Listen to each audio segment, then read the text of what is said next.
कमरिया पे भाला चली हो सजनी, दिलवा में प्यार के ज्वाला जली। कमरिया पे भाला चली हो सजनी, दिलवा में प्यार के ज्वाला जली। तोहरा अखिया के जादू है गोरी, देख के हमार निंदिया उड़ी। गोर गोर गाल बा चांद जैसन चेहरा, देखते बनत बा तोहार सवेरा।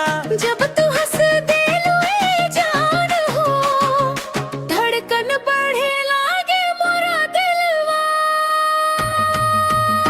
कमरिया पे भाला चली हो सजनी, दिलवा में प्यार के ज्वाला जली। कमरिया पे भाला चली हो सजनी, दिलवा में प्यार के ज्वाला जली।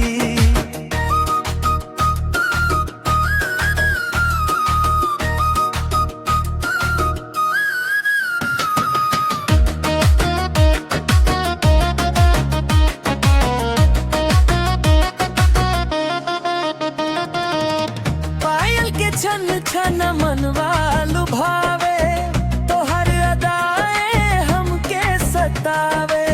सपना में आवे दिन रात तू, तोहरे बिना ना मन कहीं लागे।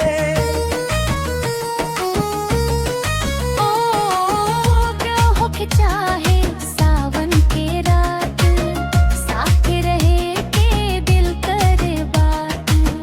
हाथ में हाथ धरिए गोरी, लिख दी प्यार के नई शुरुआत। कमरिया पे भाला चली हो सजनी, दिलवा में प्यार के ज्वाला जली।